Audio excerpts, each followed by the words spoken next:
over 100,000 in its coin price.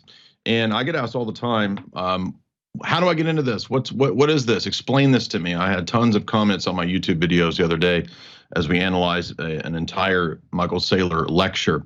And so I brought on with me today the author of this excellent little book, one of the authors, co-authors of Thank God for Bitcoin, and his name is Jordan Bush. And we're going to bring Jordan on because this is an interesting text that's written from the vantage point of Christian ethics and morals. So could we apply biblical principles to the idea of money? I mean, I think a lot of the people who believe in gold, and gold's a great thing, they understand that we need to fix money. We need something that's divisible, something that's portable, all these different qualities that make money.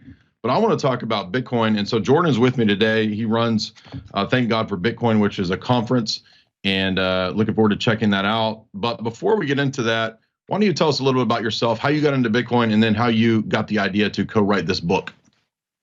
Jay, thanks for having me, man. No, honestly, this is the last thing that I ever would have thought I'd be doing. My wife and I met at Bible college. We wanted to be missionaries. Nice. And so we moved to South America and helped plant a small church, evangelical church in the capital city of Montevideo, Uruguay. And it was really while I was there that, again, to our surprise, half of our church members were Venezuelan immigrants. We were not expecting that. And so I just started asking, why are so many Venezuelan people, piling into Uruguay? And then just started to find that it was because their government hyperinflated their currency. They had made, with each new, government installation, they basically said, hey, we're going to make promises in order to try to get people to elect us. And a big part of those promises is free money. And so the way that they funded those promises that they made was just by printing more money. And so over time, the money became worthless, driving, people out of the country into neighboring countries and as far away as, people in Europe, people in the United States, whatever it was. And so really very early on in our time in Uruguay, I just started to see the effect of currency devaluation and how it affects very real, normal people. And so then after about 4 or 5 years of being in there, and being there in Uruguay, I got into Bitcoin. I just kind of heard about it, and obviously had heard about it in 2017 when the price was running up, but just wanted to understand it. I was a philosophy major in college, and so much of my desire and interest in it was just from a standpoint of, this question of what is money? Like, what is this thing? I saw the price gyrating violently and everything like that, but I just wanted to try to understand what it was. And so really the thing that kind of stuck out to me was just to realize that Bitcoin was created in 2009 in the aftermath of the global financial crisis to be a money that a government couldn't hyperinflate. And so it was kind of when I had that realization that I just saw, wait a second, the situation that we're seeing with our friends and loved ones who are, Venezuelans who are now right here in Uruguay has happened over and over again all over the world over the course of the last 50 years and obviously, generations before that as well in different countries. And so again, this is a real problem that threatens normal people who are just trying to work hard and save to provide for their families and for ministry as well. We were working as missionaries and seeing that with every year that goes by, we were having to raise more money. We were having to raise more support just to be there and minister to people who are in some of the hardest situations in the world. So again, that was kind of my intro into it was through a very unorthodox way of just trying to minister to people who are experiencing the consequences of currency devaluation. Yeah, we have a lot in common. I didn't realize you were also a fan of philosophy. I got into Bitcoin in 2017 as well. I was interested in. Oh, really? Okay. Bible college as well. So yeah, we have a lot in common. Let's talk about first maybe how when we talk about money, I think a lot of people think of it as, oh, that's that dollar over there with the all-seeing eye on it, and it says Federal Reserve, and that's the thing the government prints to make the economy go. The thing that really revolutionized my paradigm when it came to Bitcoin was understanding what money is, what the properties of money are, and then how the dollar actually doesn't anymore fit up to those properties, and Bitcoin actually does. So how would you describe to the audience what the real traits of money are and why is Bitcoin a superior form of that? Yeah, I mean, a lot of this comes down to, again, my interest in this was just kind of how do I, again, as a Christian, I was a pastor when I first got into Bitcoin. So just trying to think about, what do I really know and how do I know it about what money is? And so as I started to, go down like an Austrian economic rabbit hole of just trying to understand money from their perspective, you find that money has a number of characteristics, a number of properties, but money in a number of uses. And so you can look at something like, money is it's a store of value. It's a unit of account and a medium of exchange. And so those are the three, like uses of money. These are ways in which humans are looking for something to do the things that historically money has done. So store of value, this is just something as simple as I go and I deny myself to serve my neighbor. I go take my scarce energy and time and I devote it to the service of somebody else. I could be doing anything else with that time, but I devote it towards helping solve a problem for my neighbor. And then my neighbor, because they appreciate, they're grateful for the work that I've done, they want to give me something in return that has a lot of the same characteristics as the work that I've just done for them. So again, it's scarce. It's it can't just be created easily. It's going to last over time. The work that I've done for them is going to the results will last. And so again, ideally, when you're looking for money, you want something that's going to have a lot of those same characteristics as the labor that you've done. And so again, throughout time, money has been a free market chosen instrument. This is something that obviously there's exceptions to this. Obviously, there's been governments who've created their own currency, but in terms of what serves as money, these are free market needs and desires that people have. And so they look for something that solve, again, these three uses: the store value, medium exchange, and unit of account. And then beyond that, there's a number of characteristics. So just a number of things that, able to be more durable, to, survive the passage of time, survive entropy, survive, just daily use. This is one of the things. There's a whole bunch of characteristics of money that you could talk about. But overall, throughout time, one of the things that served really well as money has been gold and silver. This is because you can't easily create units of gold and silver. You have to go out and actually do real work to try to use gold and silver as money.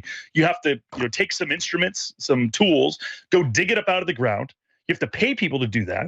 You have to refine those gold or silver minerals in order to be in a state that's able to be used. And so there's a real production cost to money. This has been the case whether you're using shells, whether you're using other kinds of stones. There's a production cost to money, and this is a natural and healthy thing. For about the last 100 years, with the advent of the Federal Reserve, and obviously this has happened in other countries and other situations, but in the U.S. context, with the creation of the Federal Reserve, and then later in the aftermath of the Bretton Woods Agreement, and then the disconnection from the gold peg with the Nixon shock in 1971, we now have quote unquote money or currency that is completely disconnected from scarcity. It's not based in scarce resources. It's not based in proof of work, energy that's been expended to create a scarce good. It's really this currency that we use now was totally at the behest of a government and their desire and willingness to devalue the currency by creating as much monetary units as possible. Yeah, I thought you guys did a really good job in the book laying that out. You talked about the divisibility, the portability, the durability, the recognizability, and the scarcity. And of course, the scarcity is the most important. So let's shift into why Bitcoin is a really good asset, why it's a really good, even superior store of value, because of its 21 million cap. Why does that make it so scarce? And how do we know that that's the case? I get this question all the time. Maybe they'll just decide to make more. Yeah. And again, this totally is, it's an objection that makes a lot of sense given how complicated and a lot of technological things are, especially computers. It's basically I can't remember who said this offhand, but it's Bitcoin is everything that you don't know about money mixed with everything you don't know about computers. And so anytime if you're going to connect those two things, it's just a lot of people, it's just going to go right over their heads. So the reality though is with Bitcoin, there is a programmed limit of 21 million. There will only ever be 21 million Bitcoin. Now, again, for those math majors at home, you might be sitting there looking at that going, wait a second, there's 8 billion people on Earth. What does it mean if there's only 21 million currency units? Well, the reality is that every Bitcoin can be divisible up into 100 million fragments that are called Satoshis. And so with that being the case, there's far more than enough currency units for everyone on Earth to use Bitcoin if and when we reach the situation where everybody had internet, everybody had, some of these kind of things. They would be able theoretically to use Bitcoin. Yes, and so that scarcity, that makes it the hardest asset in the world, and that's why we're beginning now, I think, to see nation states are starting to figure this out. We've had the ETFs and the corporate world January of last year, basically deciding, okay, it's time to get into this, and that also might be a a place to make some criticisms in the sense of, do we really want BlackRock and these things involved in it? But the problem is Correct. that you can't really stop that. So the reality is that we could never stop the existing system from getting into this, because the nature of Bitcoin itself, as Max Heiser always says, is it's like a black hole that's going to eat everything else. I don't know if you agree with that assessment. Do you think that it's going to eventually kind of be the superior store of value even over luxury items? Yeah, I think so. And the reason is just because of a lot of the characteristics of it, as the properties of it. Yeah. So I can't send a Ferrari across the world at the speed of light. I can't do that. I also can't send a bar of gold, through the air at the speed of light. I can't do that either. And then in terms of other luxury goods like art and these kind of things, they make great money laundering tools. They have subjective value, very, just dubious value that can, somebody like Hunter Biden can create a painting and then sell it for billions of dollars or millions of dollars, and nobody bats an eye, because we just have been so gaslit to believe that value is completely subjective and all these kind of things. Yeah. So there's lots of things, lots of ways in which Bitcoin, if you're an honest person who just wants to work hard and be able to store your value in something that can't be devalued away by a government or central bank or anything like those, Bitcoin is a great option for you. Again, one of my favorite things about Bitcoin is that I can buy it and I don't have to think about it. I can store it properly. I can custody it in such a way that I don't need third parties to help me with it. And then I can just go about my life. I can go back to work. I can go back to, spend time focusing on things, that are more worthy of attention. And then again, Bitcoin, because of its adoption rate, because of the fact that it's scarce, to give you an idea, there are more than 60 million millionaires in the world right now. Mm-hmm. So there's not enough Bitcoin for even every millionaire to own one. So I think these are the type of things that, as somebody who, again, just wants to work hard and go home and spend time with my kids and my family, Bitcoin is something that's very appetizing to me.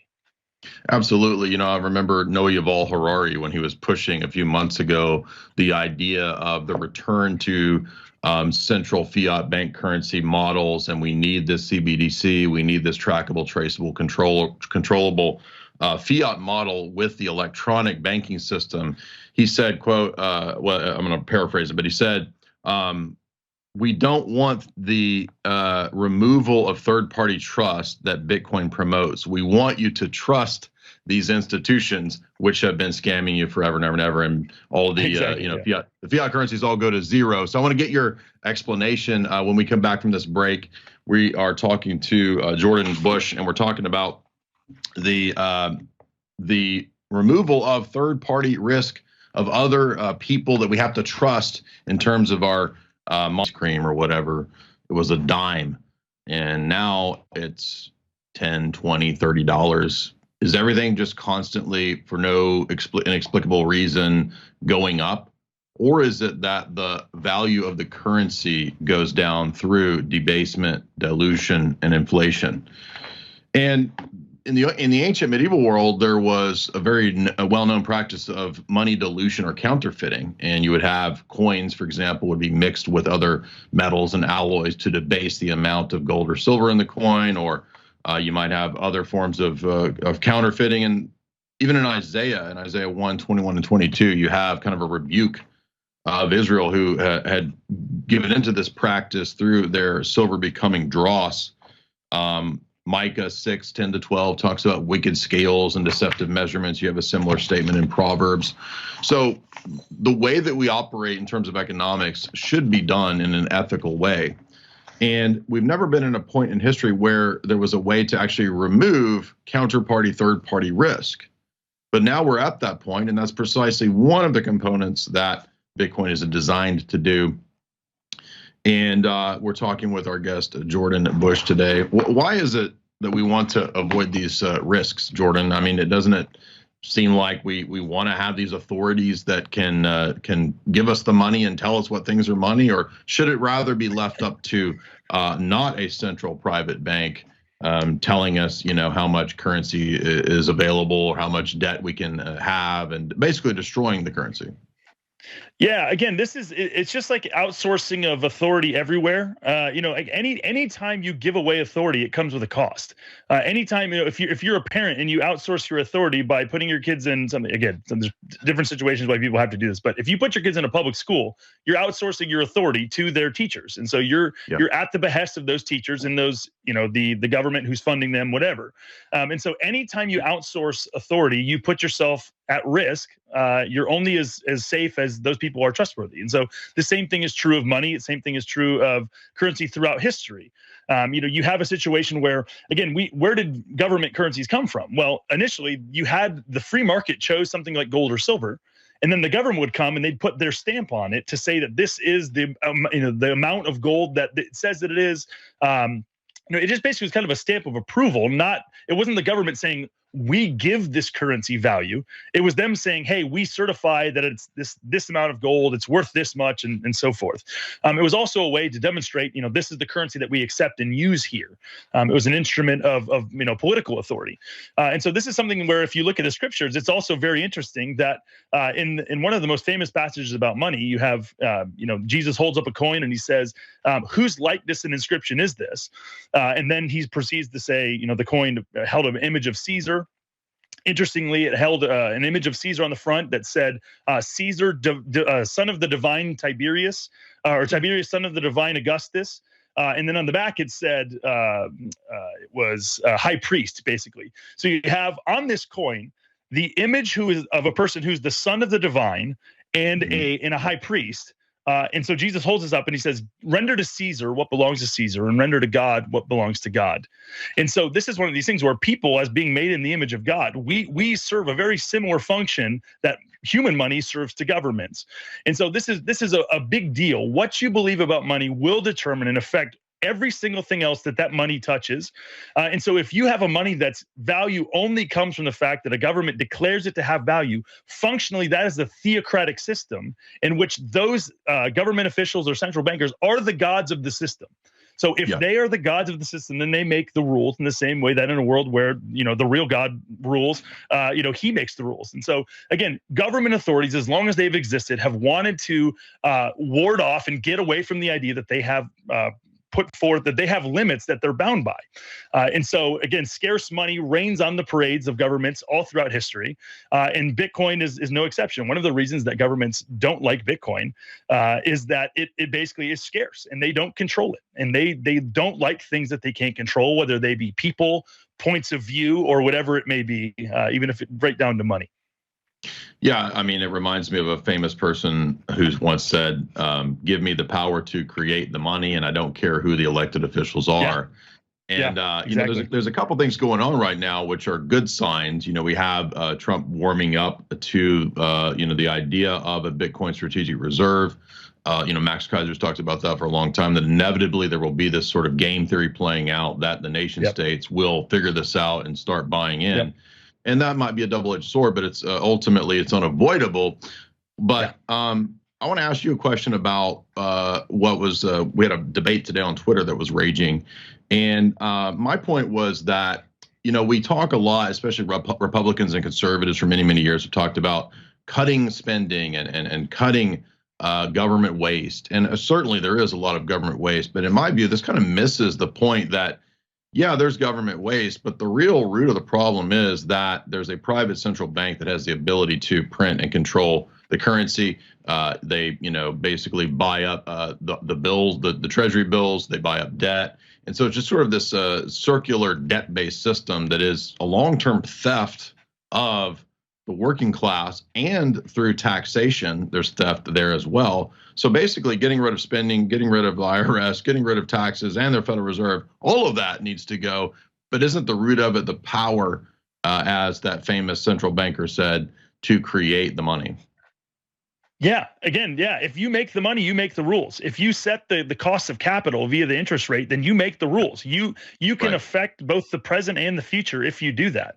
And so what Bitcoin does is it takes that power away from a government or any other centralized authority who, again, let's be real, doesn't have the ability, the intellect, the information available to actually do justice to that kind of a job. And it puts that job back in the free market. It just puts it out there.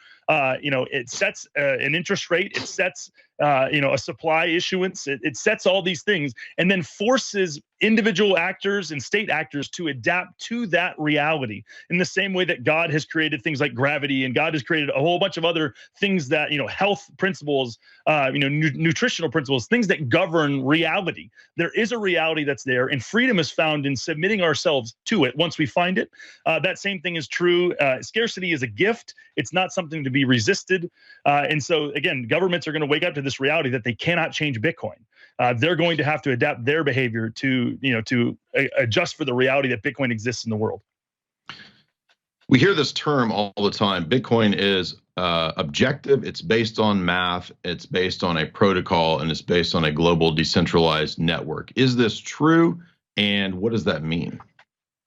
Yeah. So again, they go each one of those through there. I mean, yes, Bitcoin is decentralized, meaning there's people across the world who are running their own copy of the Bitcoin node. The Bitcoin software, a Bitcoin node is basically a copy of every single transaction that's ever taken place on the Bitcoin blockchain.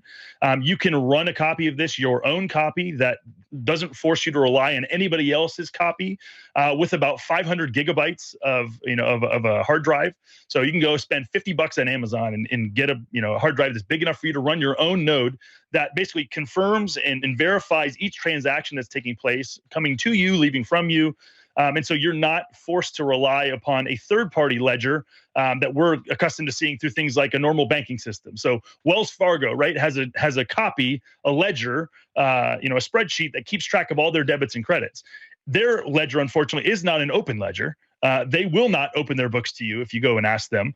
And so Bitcoin, whereas the fiat system works that way, Bitcoin operates in a completely open and honest way. And so again, this is something that's desirable if you're a normal actor who has reason to distrust a banking system that, for instance, in the case of J.P. Morgan and Jamie Dimon, funded and knew about Epstein for years and funded right. and allowed him to operate bank accounts with them. Until relatively recently. So again, to act like some of the things that people talk about, Bitcoin is only used by criminals. You have Elizabeth Warren who says insane things like that. That was the next question was, now wait a minute though, yeah. But isn't this the currency of the drug dealers and the cartels? And they make a good point, because Saddam Hussein, when we raided his palaces, he had lots of Bitcoin. Oh, wait, that was dollars. Muammar Gaddafi, he also had lots of Bitcoin. Oh, no, wait, that was gold in dollars. So again, if this is just a laughable objection that's completely out of touch with reality, again, and normal people are waking up to how insane this is and silly this is, especially when we can follow things like Nancy Pelosi's trading activity. And, she's obviously insider trading, and everyone knows this and thinks it's hilarious that she tries to claim moral authority while she's doing things like this. Yeah. All right. So that brings me to another question, because I hear a lot of objections. I'm sure you've heard all the same objections. Yeah. I tend to think that people who make these objections don't actually know what they're talking about, but they like to voice these objections because they heard a talking head, on TV or MSNBC say it. So it makes them sound smart. One of the top objections that you hear is, well, now, wait a minute. It's not a real tangible thing.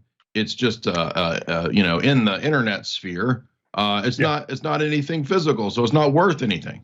What would you say to that? Yeah, and again, that's understandable. Like I get there's something about tangible things that seem safe to us. The reality, what I would say to them is the same thing I've said to a lot of people, is that for example, in the case of our Venezuelan brothers and sisters who are living in Uruguay, many of them fled across the border from Venezuela into Colombia on foot. And so in their case, there were people waiting at the border, knowing that there were refugees fleeing, who were ready to rob people who had tangible goods.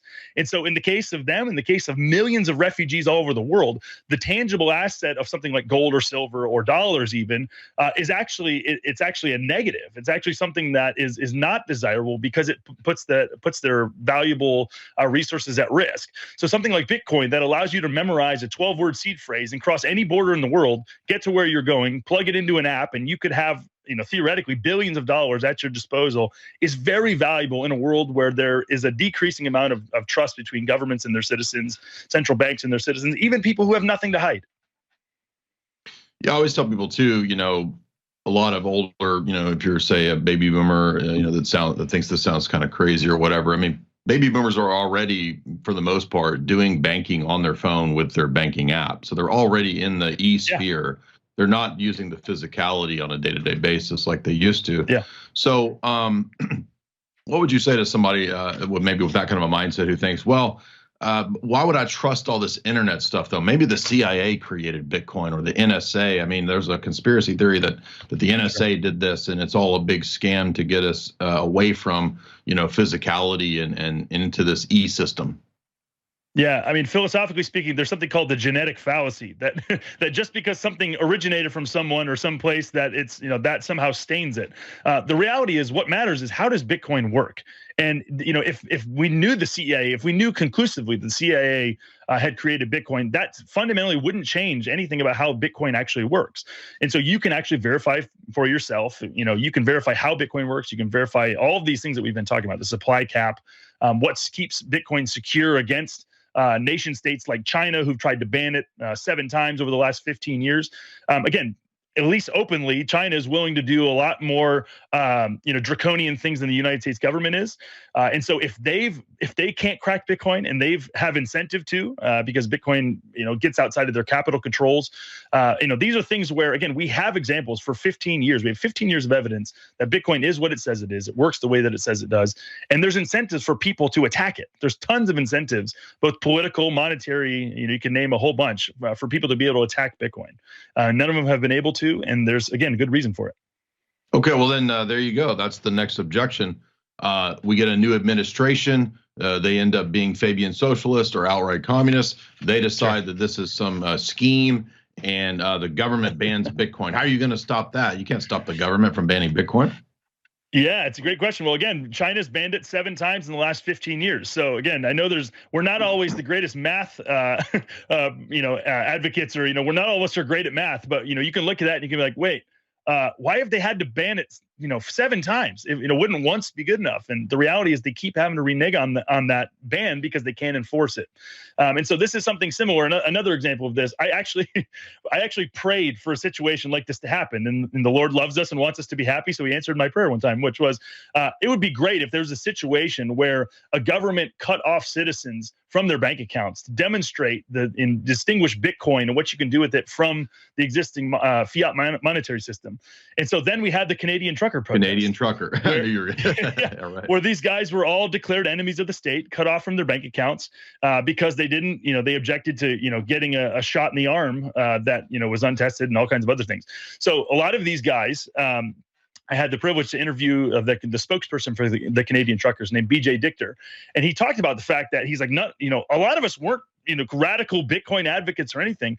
But once they cut us off from our bank accounts, the only money that we were able to receive and distribute to the other truckers was the over $900,000 worth of Bitcoin that we were donated, and that was distributed and custodied in such a way that, was done physically. They actually went around handing physical envelopes with Bitcoin private keys in there that allowed these guys to get access to money and then buy whatever they needed with it. So again, this is not a hypothetical reality that Bitcoin can withstand government oppression. This is actually tried and tested by some of the biggest countries on earth.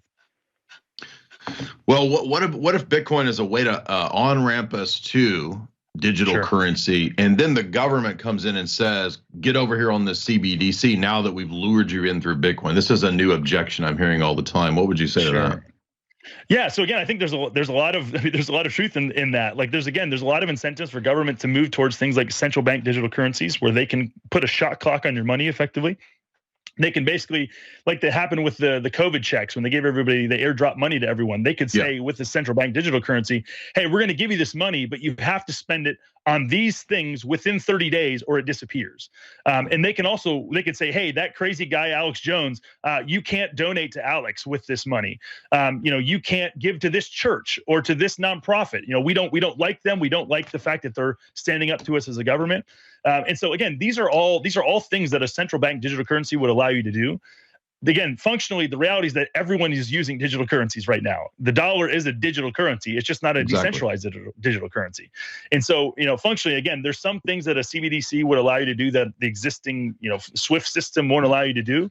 And so again, that's why we want to have an alternative. And so things like Bitcoin are a great alternative. Bitcoin is a great alternative that is decentralized, that isn't controlled by one or a number of entities or powerful entities, or like foundations or boards that can change the things like the supply or change the rules that govern them very easily. So again, Bitcoin is very different from those things. That ties into the next objection. You're reading my mind. Hey, BlackRock's buying a lot of Bitcoin. Michael Saylor bought a lot of Bitcoin. That means they can now control it and they can dump it all and destroy it. Yeah, and so again, this is another thing that we don't have to speculate about. In 2017, there's something called the block size wars. There were a number of different economic actors. You had the large Bitcoin mining companies. These are companies who buy these specialized computers that do nothing but mine Bitcoin, and so they're very powerful. They create tons of Bitcoin, or they mine it. They spend real world electricity, turn that into real world scarce electricity, and turn that into scarce Bitcoin, and then sell it onto the market. They basically desired to raise the block size. They wanted to be able to include more transactions per block. This would have centralized things. This would have given them a lot more power. And so even though that the biggest and most the strongest economic actors in the space wanted that to happen, it would have made it very difficult or much more difficult for smaller actors, normal people, to run their own copy of a Bitcoin node. And so basically you had the little guys went up against the strongest, richest actors in the space, and the little guys ended up winning. And so again, this just demonstrates, again, the decentralization and the power of Bitcoin. The fact that you own more Bitcoin doesn't give you a bigger stake the way that some other things do. If you're a stakeholder or a shareholder with a company, that gives you a bigger voice. That's not true of Bitcoin, and we've seen it carried out over time. And you're referring to Bcash and the block size wars, correct? Sure. Or any of the other forks of Bitcoin. Again, there were people who just basically said, "Hey, I have a different vision for what Bitcoin is," and so they chose to fork off and kind of deviate and go their own way. And so those things are still in existence. And then beyond that, there's tons of other cryptocurrencies. If you know what you're doing, anybody can create a cryptocurrency in about 15 minutes. So all of these other meme coins and that we've seen in the last few weeks with President Trump, they're regrettable and largely Ponzi schemes that are going to result in lots of normal people who don't know what they're doing, losing their shirts. Now, I have it on good record that you just moved $1 billion into Fartcoin. Is that correct? No, that is not true. I would fire myself if I had done that. Again, with Thank God for Bitcoin. So we are a media company. We publish books. Again, you mentioned Thank God for Bitcoin, and then we just published last month a book called The Gospel According to Bitcoin, that basically tries to help basically explain why, as Christians, we get so excited about Bitcoin for reasons that have nothing to do with becoming rich. Again, it just has to do with the characteristics of it, and what it says about the way that the world works. Bitcoin is far more in agreement with the way that God designed the real world to work than fiat currency is. So, again, we agree with all those things. I'm trying to remember your question. It ran away from me. Well, let me rephrase. I was just joking. I've said that I think Bitcoin is ethical money. Would you agree with that? And how would you characterize it? Yeah. So again, I would agree it's ethical money, because again, God made a world of scarcity. Like, we live in a world, every other part of our lives, we have to acknowledge that we are not gods. We have to acknowledge that there's scarcity. We can only do this or this. We can't do things at the same time. We have to make choices. And fiat currency, which you can take the same piece of paper and put a 1 on it, and another piece of paper that's identical and put 100 on it, and now all of a sudden, for some reason, this one is worth 100 times more. Like that's basically a fiat lux. Let there be light. That kind of power is restricted to God alone. People don't have that ability. And so again, from that standpoint, in terms of to the effect that humans are put here on earth as stewards of reality, where we take the reality that God has given us and we steward it for His purposes, rather than trying to create our own reality and create our own, whether it's genders or create our own conception of reality. Again, it's much more ethical. It's much more aligned with the type of again, thinking and scarcity mindset that the world has flourished under for thousands of years. So again, the and world also was built just truth, right? Because fiat is kind correct. of lying. It's like saying, oh, Correct. well, I have a zillion paper notes and I have $1 zillion. Psst, I don't. I have $1 million, dollars. Correct. I have 1 million Correct. gold coins. I don't have a zillion. Yeah. So it's fractional reserve lying is really what it is. Yes, exactly. And it also allows governments and central banks to steal. There's something called the Cantillon effect that basically says that when money first enters the system, it basically has a higher purchasing power for the first people who the money touches. So large people like Elon, God bless him, Elon can get basically 0% loans, whereas somebody like me who's looking to buy a house, I'm looking at like an 9%, 7% loan. And so if the larger that you are, the larger entity, the more powerful you are, the better situation it is for you. You can get capital at a lot cheaper, and again, do more with that. You can get access to it and buy houses and buy other scarce goods in such a way that will prevent them from ever being able to be approachable for the poor or lesser advantaged people. So again, there's never what I'm not trying to say is that we can create this perfect secular utopia where everybody's equal. I'm not trying to say that at all. But the rules should operate the same for everyone. God created a world where the same rules govern reality. He talks about justice in the Old Testament, that justice ought to be the same whether you're rich or you're poor, whether you're powerful or you're weak. And so again, fiat currency fundamentally basically acts against that idea and creates again gods and people who serve them. Those two classes of people. Yeah, and Proverbs talks about just and unjust weights and measures when it comes to currencies, and again, that's like you said, a form of theft. So now there's a chapter you guys talked about how bad money corrupts the church. I'm interested in that as we come to a close here. How does this affect the church? Why does it matter for a religious institution? Yeah. So again, this is one of the things where God calls people. He calls his people to live differently than the rest of the world. He calls them out and says, "Hey, I've put you here for a specific purpose," and then he gives us things that ought to govern how we see and live in the world. So one of the things that just astounds me is that you can read the Old Testament, and it talks all about the dangers of debt.